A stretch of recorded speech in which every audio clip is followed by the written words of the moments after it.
बिस्मिल्लाहिर्रहमानिर्रहीम। तो last class में हमने क्वेश्चन डिस्कस किए थे आपसे, उनको एक्सप्लेन कर दिया था, उसका सोल्यूशन भी आपके पास मौजूद है इसके अंदर। लेकिन अगर कोई आपको पैटर्न में मसला हो रहा है तो फिर मैं उसको सॉल्व कर सकता हूँ, लेकिन जब मैंने बाकी सारी बातें आपको एक्सप्लेन कर दी हैं तो फिर आपको उसको सॉल्व करने में कोई इशू नहीं होना चाहिए। तो अब मजीद कुछ और क्वेश्चन मैं एक्सप्लेन कर देता हूँ आपके सामने, आप देख लें जरा उनको। वो क्वेश्चंस क्या है? Mister Zulfiqar, a senior executive of Mirza petroleum limited.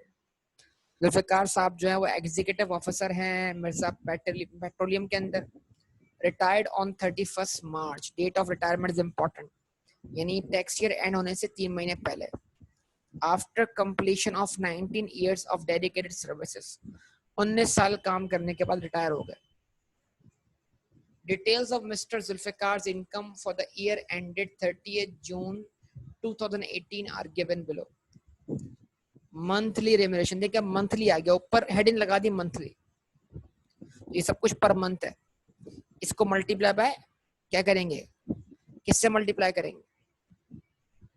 नहीं भाई, मल्टीप्लाई बाय 9 करेंगे ना। 31 मार्च को रिटायर हो गया है, 31 मार्च को रिटायर हो गया है, तो जुलाई से मार्च कितना वक्त हुआ बेटा? 9 मंथ्स हुए ना। फ्रॉम एमपीएल लिखा हुआ है ना, मिर्जा पेट्रोलियम लिखा हुआ है ना। चलिए ओके। तो basic salary 280,000 multiply by 9, medical allowance 45,000 multiply by 9, exempt up to 10% of what? Basic salary. अच्छा जी, उसके बाद यूटिलिटी अलाउंस जो है वो 45,000 multiply by 9, cost of living multiply by 9, market value of rent free accommodation provided 120,000।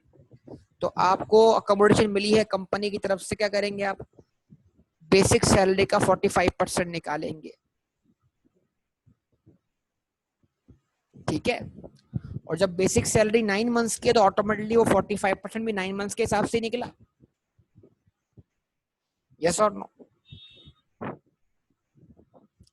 और अगर ये एनुअल लेटिंग वैल्यू है तो ऑब्वियसली इसको मल्टीप्लाई बाय 9 डिवाइड बाय 12 करना होगा, फिर कंपेयर करना होगा विच एवर इज हायर। तो जो हायर होगा उसको आप क्या करेंगे, सैलरी का पार्ट बना देंगे। यस और नो?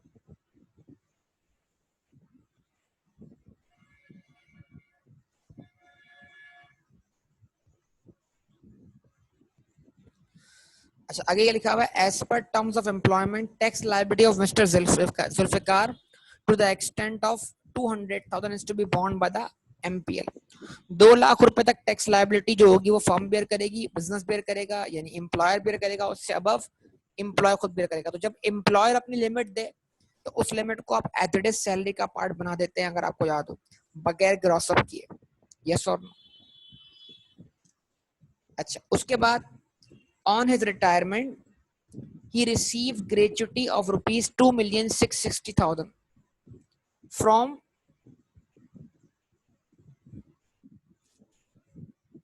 unapproved gratuity fund। तो अब सैलरी के चैप्टर में जाना होगा, ग्रेचुटी वाला कॉन्सेप्ट रिकॉल करना होगा कि ग्रेचुटी कौन सी एग्जेम्प्ट होती है और कौन सी टैक्सेबल होती है और कौन सी ग्रेचुटी पे कितनी लिमिट होती है। क्या ये तमाम बातें आपको याद हैं?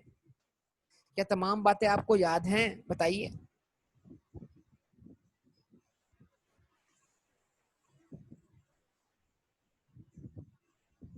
रिस्पॉन्स दीजिए। अच्छा जी, तो चलें इसको देखते हैं। He received pension. He is receiving pension amounting to rupees 50,000 per month from the date of his retirement। ठीक है जी।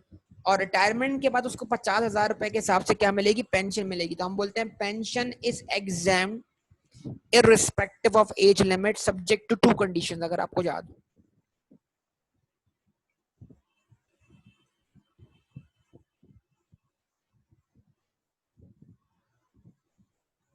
ऐसे ही।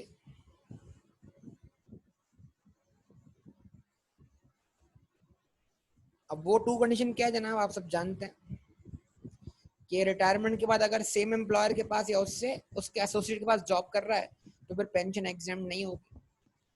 और दूसरी कंडीशन क्या थी, अगर एक बंदा एक शख्स एक वक्त में 2 या उससे ज्यादा पेंशन रिसीव कर रहा है तो फिर पेंशन हायर अमाउंट एप्लीकेबल हो। यस और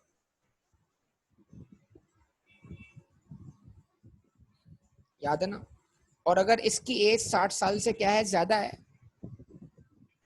तो फिर पेंशन हर हाल में क्या होगी, एग्जेम्प्ट होगी। फिर ये कंडीशन भी अप्लाई नहीं होंगी। ये सारी बातें हम पढ़ चुके हैं सैलरी के चैप्टर। अच्छा जी, अब उसके बाद यहाँ पर क्या आया, he is also receiving pension amounting to rupees 12,000 per month from multinational company where he worked from 1975 to 1995। यानी ये जब जब ये एमपीएल में मिर्जा मिर्जा पेट्रोलियम में काम कर रहा था उस वक्त भी इसको पुराने एम्प्लॉयर से क्या मिल रही थी, पेंशन मिल रही थी। तो पहले चेक करें कि कहीं पुराना एम्प्लॉयर जो है वो इस नए एम्प्लॉयर का एसोसिएट तो नहीं है। अगर पुराना एम्प्लॉयर इस नए एम्प्लॉयर का एसोसिएट है तो फिर ये 12,000 रुपए टैक्सेबल है। अच्छा जी, नहीं है। अगर कोई इन्फॉर्मेशन नहीं है तो हम खुद से अज्यूम नहीं कर सकते कि वो एसोसिएट है। नंबर 2, चले एक बात तो है ना कि पहले एक पेंशन मिल रही थी, अब ऊपर रिटायरमेंट के बाद ये एक और ये 2 पेंशन हो गई। तो अब 2 पेंशन है, एग्जेम्पशन किस पे अप्लाई होगी, हायर वन अमाउंट पर। जवाब दें। तो अब 2 पेंशन वाली कहानी तो आ गई ना बेटा। अब सबसे बड़ी मिस्टेक इसमें यह है कि भाई 2 पेंशन शुरू कब से हो रही हैं, अप्रैल से। यानी मार्च तक तो एक ही पेंशन थी ना। यस और नो बोले। मार्च तक तो एक ही पेंशन थी ना। 2 पेंशन शुरू कहां से हुई हैं, अप्रैल से। तो ये 2 पेंशन वाला पॉइंट मार्च तक तो एप्लीकेबल नहीं था। मतलब मार्च तक तो ये एक ही पेंशन थी और ये एग्जेम्प्ट रहेगी। समझे बात को। मार्च तक तो ये एक ही पेंशन थी और क्या रहेगी बेटा, एग्जेम्प्ट रहेगी।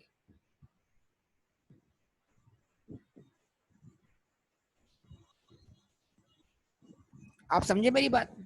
हाँ, फ्रॉम अप्रैल टू जून ये भी पेंशन है और ये भी पेंशन है। तो इसको एग्जेम्प्ट करवा दें, इसको मल्टीप्लाई बाय 3 करके सैलरी का पार्ट बना दें। कुछ समझे मेरी बात या नहीं। और अगर क्वेश्चन बोल दे इसकी एज 60 साल से ज्यादा है तो दोनों को एग्जेम्प्ट करवा दे, कोई इशू नहीं। ये बारीक पॉइंट था इसके अंदर जो इंपॉर्टेंट है।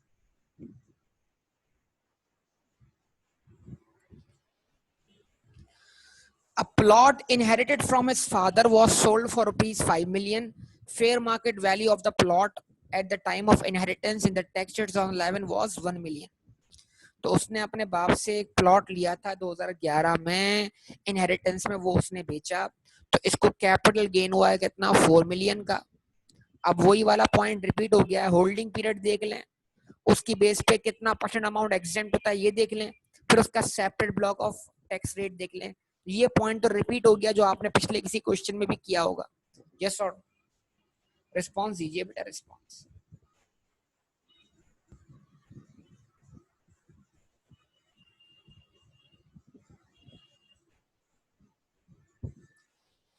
On 1st January, he rented out one of his residential bungalows for rupees 100,000 per month as receive in advance rent for 2 years. तो लाख रुपए के हिसाब से अगर आपको 2 साल का एडवांस मिला है तो वो कितना बनेगा, 24 लाख रुपए बनेगा। यस और नो।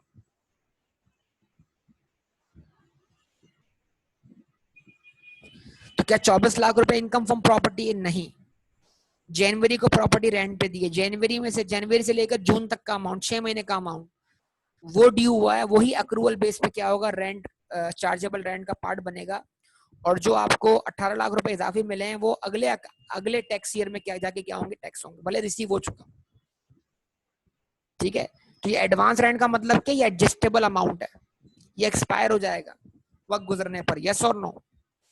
ये अनएडजस्टेबल डिपॉजिट नहीं है। ये तमाम बातें ध्यान में रखिएगा बेटा।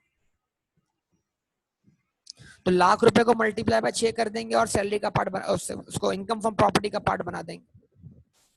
अच्छा, उसके बाद 500,000 were invested in new shares offered by a listed company. Yes, he is eligible for rebate or investment in shares. Yes or no? बोलिए।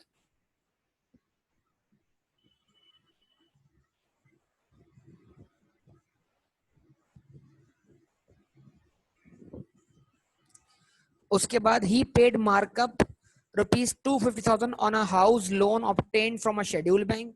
लोन किससे लिया था? शेड्यूल बैंक से। The house is being used for a resident. House loan का मतलब क्या है? घर खरीदने के लिए या घर बनाने के लिए, एक ही बात है।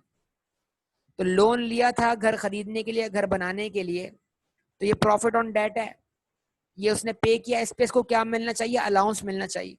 तो देखिए 250,000 को आप अलाउंस के तौर पे क्लेम करते हैं। इनकी लिमिट्स जो भी एप्लीकेबल है, जो भी लिमिट्स होंगे उनको आप चेक कर लें। ठीक है जी।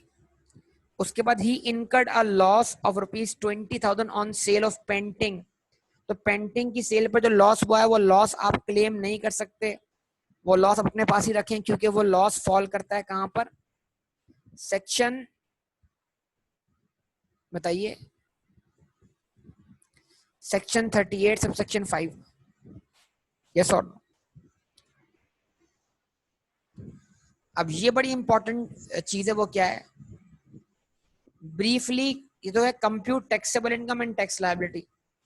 Briefly comment on the item which are not considered in the above computation. जिनको आपने कंसीडर नहीं किया, मतलब इसके लिए आप कमेंट देंगे loss under section 38 subsection 5 can not be adjusted और कैरिड फॉरवर्ड। इसमें कमेंट दे देंगे आप, कमेंट देना है आपको, कमेंट। ठीक है। अच्छा, उसके अलावा आप कमेंट दे दें किस पर? पेंशन वाली बात पे कमेंट दे दें। शुरू के 9 मंथ्स में आपने पेंशन को कंसीडर नहीं किया। अच्छा जी, उसके बाद इस पे कमेंट दे दें 1,20,000 के ऊपर कि जो अकोमोडेशन है उसकी वैल्यूएशन कैसे होगी। सही है जी। तो 3-4 जो चीजें हैं उस पर कमेंट दे दें। मेडिकल अलाउंस पे कमेंट दे दें, जिसको आपने इंक्लूड नहीं किया, मतलब ऐसी बात है एग्जेम्पशन लेंगे उसकी आप। और कोई मेडिकल फैसिलिटी या रीइंबर्समेंट अवेलेबल नहीं है in accordance with the terms of employment. Income from property पे कमेंट जब देते, जब उसके एक्सपेंसेस होते हैं, तो इनकम फ्रॉम प्रॉपर्टी को एक्सपेंस बताए नहीं, तो अगर वो एक्सपेंस क्लेम ना करते तो हम बता दें कि इनकम फ्रॉम प्रॉपर्टी जो है ग्रॉस अमाउंट पे टैक्स हो। हाँ, ये है कि इनकम फ्रॉम प्रॉपर्टी की चार्जेबिलिटी पे आप कमेंट दे दें कि भाई 6 लाख रुपए हमने लिए हैं, क्योंकि इनकम फ्रॉम प्रॉपर्टी जो चार्जेबल है वो अक्रूवल बेसिस पर है, ना कि रेसिड बेसिस पर। ये बिल्कुल दे सकते हैं। सही है, बिल्कुल जबरदस्त। अगर आप ये सोच रहे हैं तो बिल्कुल ठीक है।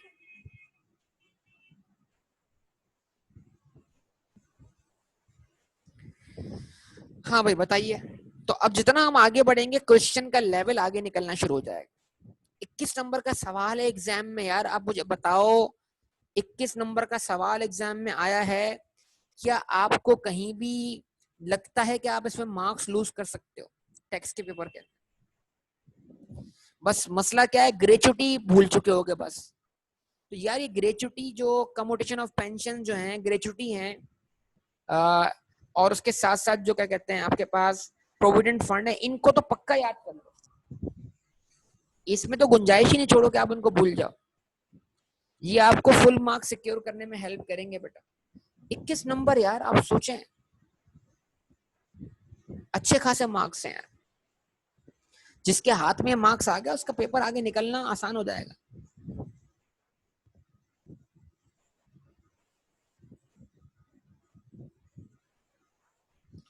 हाँ जी, अगला सवाल क्या है? अगला सवाल रीड कर रहा हूँ।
इसमें क्या इशू है बताइए आपको? पॉइंट नंबर 6 में क्या इशू है? मंटो वाले क्वेश्चन में प्रोविडेंट फंड जो है उसकी सैलरी से डिडक्ट होता है 10% ऑफ बेसिक सैलरी, और interest credit to his provident fund account amounted ₹48,000। ठीक है, अब इसमें क्या इशू आ रहा है मुझे बताइए, इसके कैलकुलेशन में क्या इशू आ रहा है। चलो मैं इसकी कैलकुलेशन देख लेता हूँ, एक्सप्लेन कर देता हूँ बाद में। मैंने ये तो पहले ही क्लियर कर दिया ना। देखिए इसमें लोअर ऑफ देखें या हायर ऑफ देखें, दोनों बातें आप लेके बोले, आप जो जिस तरह फॉलो करना चाहें। मतलब ये बात तो मैंने क्लियर कर दी ना। यहाँ पर इंटरेस्ट के अंदर आपको क्या लेंगे, आपको लिमिट्स पता ही है इंटरेस्ट की। क्या लिमिट है बताइए मुझे इंटरेस्ट की limits. Interest credited on provident fund, उसकी लिमिट्स क्या है?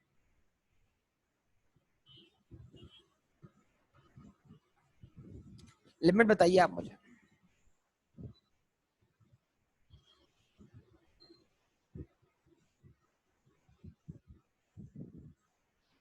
लिमिट्स तो बताइए ना, लिमिट्स तो बोलिए ना, लिमिट्स क्या हैं?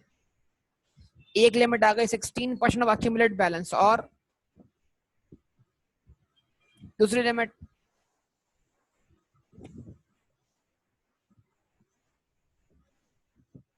1/3 of basic salary plus dearness allowance. तो अब जो इंटरेस्ट क्रेडिट हुआ है उसको अब मैच कर दें।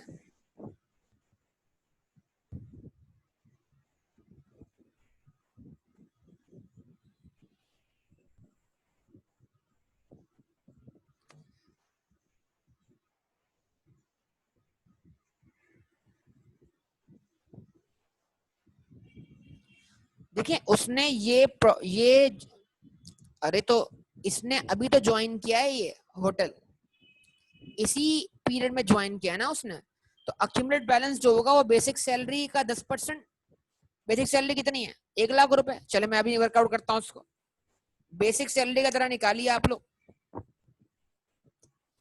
1,00,000 का आप निकालें क्या, 1,00,000 को मल्टीप्लाई बाय 2 कीजिए पहले। सॉरी 1,00,000 इसने कब से ज्वाइन किया? 1 जुलाई से ना। 1,00,000 को मल्टीप्लाई बाय 12 कीजिए पहले, क्या आंसर आता है बताइए।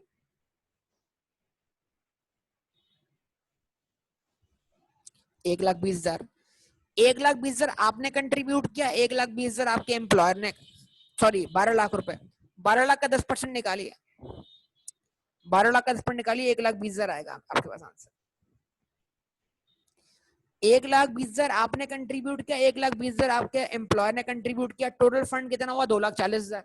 तो प्रिंसिपल अमाउंट कितना है? 2,40,000। इस पर आपको इंटरेस्ट मिला है 2,40। 2,40 का आप निकालें क्या? 16%।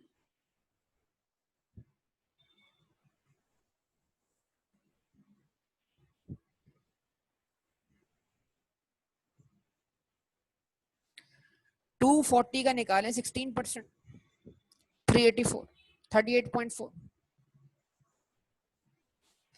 38,400। सही है। और अब क्या करें? 12,00,000 का निकालें 1/3,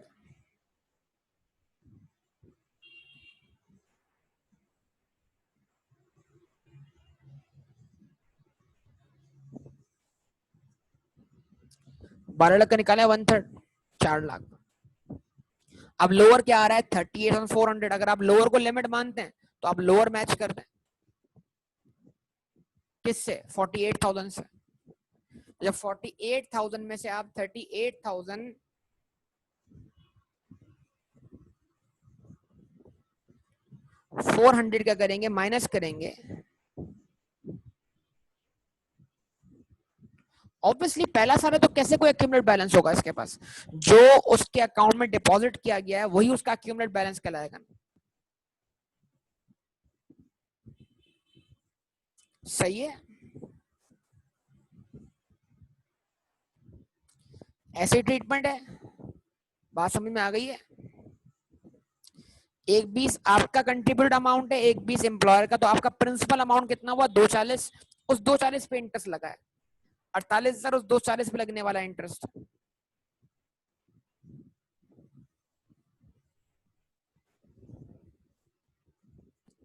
क्लियर है? Okay.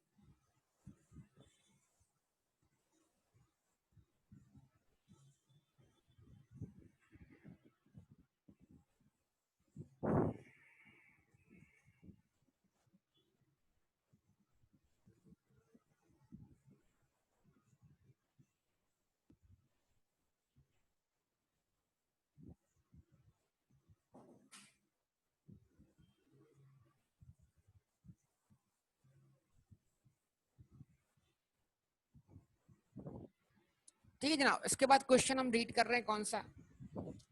Mr. M was employed with Melody Limited (ML) as event organizer. On 30th June 2017, he resigned from the employment without completion of notice period. On 1st July, he joined another company, Rockstar Limited, as a senior event organizer. The following information is available relating to his assessment for tax year 2018. On 1st July 2017, RSL paid 280,000 to ML as compensation in lieu of unserved notice period for by Mr. M. तो mister M ने जो अपनी पुरानी company छोड़ी है बगैर notice दिए, उस पर उनको कंपनसेशन देनी है, और वो कंपनसेशन किसने पे किया? उनके नए एम्प्लॉयर ने। वो एज इट इज क्या हो जाएगी? सैलरी का पार्ट बनेगी। क्यों? ऑब्लिगेशन किस पे थी? एम्प्लॉय पर। पे किसने कर दी? एम्प्लॉयर ने। यस और नो? रिस्पॉन्स दें बेटा। अच्छा, उसके बाद on 15 July 2017, Mr. M received gratuity 350,000 from unrecognized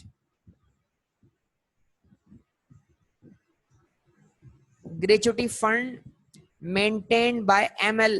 He also received 150 as leave encashment. ये पुराने एम्प्लॉयर से मिल रहा है सब कुछ। ये सब कुछ सैलरी का पार्ट बनेगा, आप जानते हैं जरा बेटा। और अनरिकॉग्नाइज्ड ग्रेचुटी पे जो एग्जामिशन होगी वो अप्लाई करें। आप देखें कि अनरिकॉग्नाइज्ड ग्रेचुटी क्या फुली टैक्सेबल है या इस पे कोई एग्जामिशन एप्लीकेबल है। बार बार ये पॉइंट आ रहा है, मैं बोल रहा हूँ ग्रेचुटी को अच्छी तरह क्या करें, आप कंसीडर करें। मैं जानबूझ के नहीं बता रहा, आप किताब खोलें, जाके वहां से रिकॉल करें और पॉइंट्स को अच्छी तरह दिमाग में बैठाएं ये कैसे सॉल्व होगा। अच्छा, उसके बाद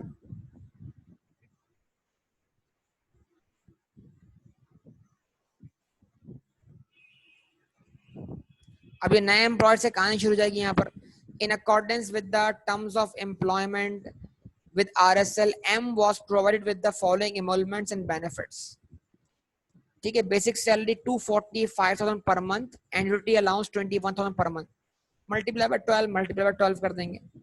A reimbursement of personal medical expenses up to 15% of annual basic salary, and 250,000 on account of hospitalization charges of his daughter were made after procuring hospital bills showing the national tax number of the hospital. These bills were also attested and certified by RSL. ठीक है जी। तो reimbursement मिली है medical expenditure की, और hospitalisation charges जो हैं वो भी मिले हैं, और इस पर जो है वो क्या है बेटा, अब एग्जामिनर ने आपको टोटली डिसीव किया, टोटल डिसीव। इधर कहीं भी वो ये नहीं लिख रहा कि ये in accordance with the terms of employment है, कहीं लिखा हुआ आ रहा है? कहीं भी लिखा हुआ नहीं आ रहा। लेकिन जरा देखो ऊपर जाओ, पॉइंट नंबर सी, जिसका ये सब पॉइंट है, in accordance with the terms of employment. Link बना लो, लिंक बना लो जल्दी से यार, रिस्पॉन्स दो बनाए मेहरबानी यार। In accordance with the terms of employment. अब इसको जोड़ के पढ़ो यहां से, कैसा घुमाया, मतलब तुम एक पॉइंट से नीचे आए और तुमने बोला यार यहाँ तो कहीं भी लिखा हुआ नहीं है in accordance with the terms of employment, मतलब ठीक एग्जेम्प्ट है ना। मेडिकल प्रैक्टिशनर का एनटीएन नंबर भी अवेलेबल है, एम्प्लॉयर की अटेस्टेशन भी अवेलेबल है, और ये सब कुछ मिल रहा है in accordance with the terms of employment. ऊपर वाली लाइन गौर करो, एग्जेम्प्ट हुआ कि नहीं हुआ? बोलो भाई बोलो। तो क्वेश्चन जरा हाजिर दिमागी से पढ़ना है हमने। अच्छा जी, ये देखो उसने अल्फाज कहां कहां रखे हैं टुकड़ों के अंदर। For first 2 months of his employment, a pick and drop facility was provided to Mr. M at a monthly rent of rupees 25,000. On 2017, RSL provided a company maintained car partly use for his private purpose, ठीक है जनाब, और partly for official use. The cost of the car was rupees 1,500,000. तो आप जानते हैं किस तरह आपको कन्वेंस का ट्रीटमेंट करना है आप, ठीक है। अच्छा, अब सवाल इसको सोचना है आपने कि ये pick and drop facility tax होनी चाहिए नहीं होनी चाहिए, जरा इस पे बात करेंगे आप लोग। उसके बाद जनाब क्या लिखा हुआ है, monthly salary of rupees 6,000 was paid to mister M's housekeeper. Mister M however reimbursed 20% of these housekeepers salary to RSL. यानी 6,000 रुपए सैलरी पे हो रहा है हाउसकीपर को, उसका 20% जो है वो मिस्टर एम बेयर करेगा, तो 80% कौन बेयर कर रहा है, एम्प्लॉयर। तो इस 6,000 का 80% जो होगा वो आपकी सैलरी का पार्ट बन जाएगा, लेकिन 6,000 को पहले मल्टीप्लाई बाय 12 करेंगे, फिर इसका 80% निकालेंगे. A special allowance of rupees 50,000 was paid to meet expenses necessary to be incurred in performance of official duty. Actual expenditure was 40,000. तो ये स्पेशल अलाउंस है, ये स्पेशल अलाउंस जो होता है हम जानते हैं कि जो परफॉर्मेंस ऑफ ऑफिशियल ड्यूटी के लिए दिया जाता है वो एग्जेम्प्ट होता है, उसको आप सैलरी का पार्ट नहीं बनाते.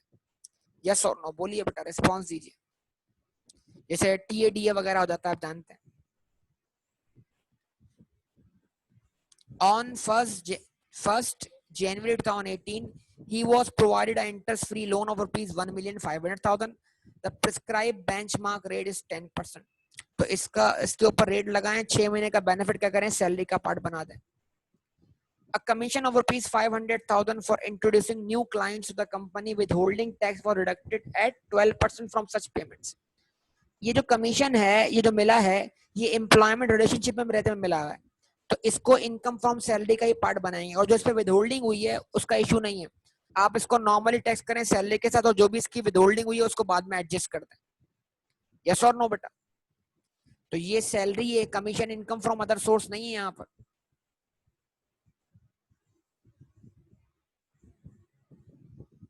अच्छा, उसके बाद tax deducted at source from his salary by RSL for the tax year amounted to rupees 250,000 other than tax deducted on commission. तो ये अलग डिडक्ट हुआ है और इसका 12% जो है वो अलग डिडक्ट हुआ है. दोनों को आप क्लेम कर लें, एडजस्ट कर लें.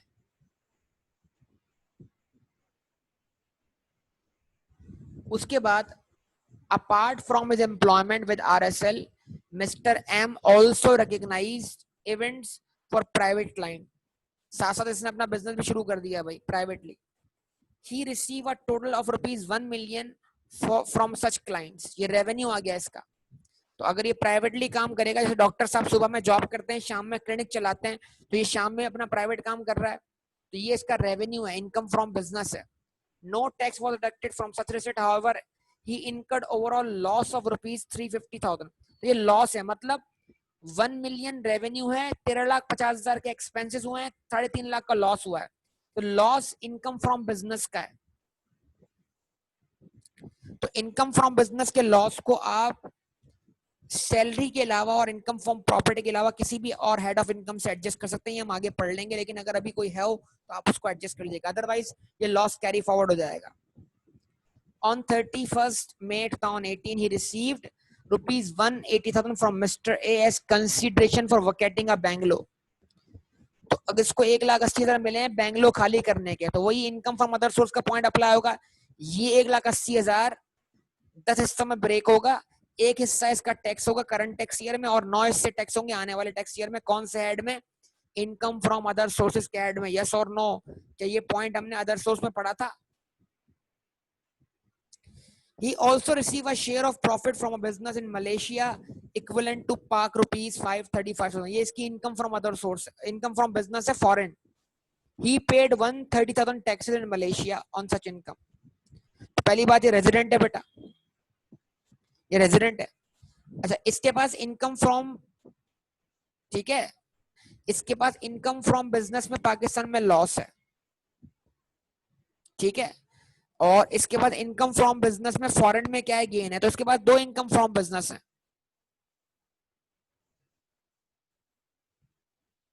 समझे बेटा?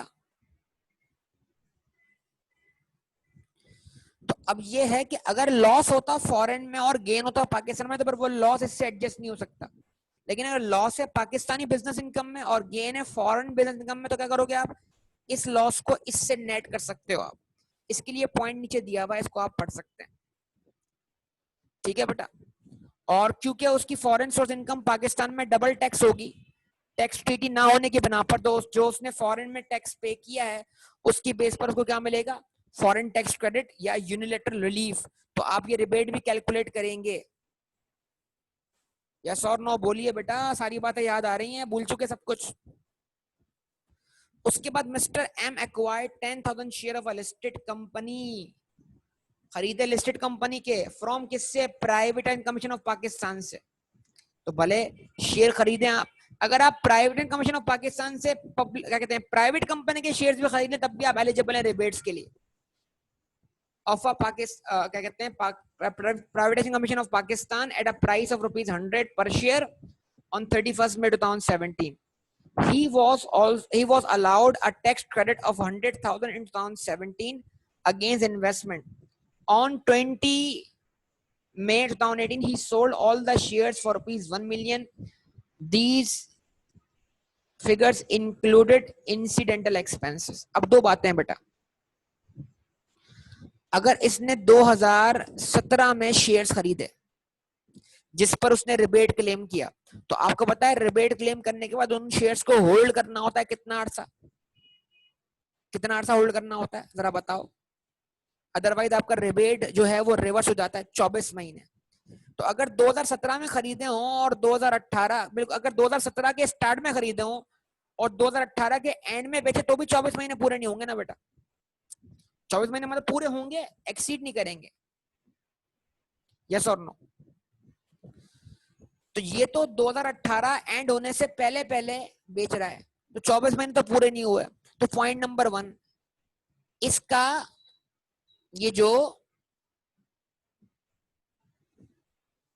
1 मिलियन का अमाउंट है, ये इसका रिबेट है जो रिवर्स हो जाना है। और रिबेट जब रिवर्स होगा तो क्या करेगा? आपकी टैक्स लायबिलिटी को इंक्रीज करेगा।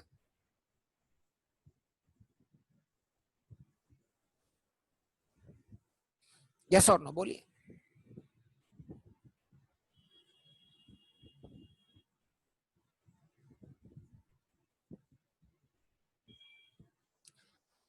अब जाहिर सी बात है ये शेयर्स बेच के कैपिटल गेन भी होगा, हुआ है या नहीं हुआ? सोचिए, ये शेयर्स बेच के कैपिटल गेन भी हुआ है कि नहीं हुआ? तो अगर ये कॉस्ट है, ये अगर सेलिंग प्राइस है, तो फिर कॉस्ट क्या है? तो हम ये अज्यूम कर सकते हैं कि भाई ये 100,000 इन्वेस्टमेंट थी, इसी पे रिबेट मिला, यही कॉस्ट है, और इसका डिफरेंस क्या कहलाएगा? कैपिटल गेन कहलाएगा। यस और नो बोलिए।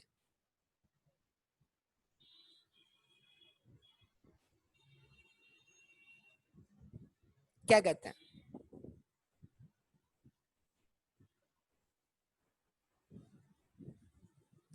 अच्छा सॉरी, ये मैं गलत बोल गया, ये इसी शेयर्स की बात हो रही है। Mister M acquired 10,000 shares of a listed company from Private and Commission of Pakistan at a price of 100 per share on 31st May. Okay okay okay okay okay, मैं समझा कि दो अलग बातें हो रही हैं। सही है, सही है, यही है। तो इसकी कॉस्ट भी आ गई आपके पास, सही है, कोई इशू नहीं। बस होगा क्या कि जो इस पे रिबेट निकाला गया था ना 2017 के अंदर, वो रिवर्स होकर आपकी टैक्स लायबिलिटी में हो जाएगा। तो अगर आप 10,000 को मल्टीप्लाई बाय 100 करें तो कॉस्ट मिल जाएगी। ये इसकी क्या है? सेल प्रोसीड है, तो नो गेन नो लॉस हो गया। सही कह रहे हैं, बिल्कुल बिल्कुल सही कह रहे हैं। ओके ना, तो ये थोड़ा मिस्टेक हुआ मुझसे पढ़ने में कि यहाँ पर डेट मेंशन थी, मैंने इसको इग्नोर किया। ओके, तो ये सेम, मैं समझा दो अलग अलग शेयर्स की बात हो रही है, सेम शेयर्स की बात हो रही है। तो बात दफा जल्दी में इंसान क्या करता है, इस तरह की मिस्टेक कर जाता है एग्जामिनेशन में भी। बहरहाल अब आप क्या करें, इस अमाउंट को क्या करना है, आपने टैक्स लायबिलिटी में ऐड कर देना है आफ्टर रिबेट्स। ठीक है ना? इससे आपकी टैक्स लायबिलिटी क्या हो जानी है? इंक्रीज हो जानी है। सही है बेटा? जवाब दें।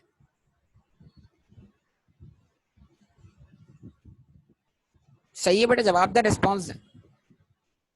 तो compute taxable income and tax liability and tax payable refundable if any by mister M for the tax 2018। 20 number है इसके भी देखें।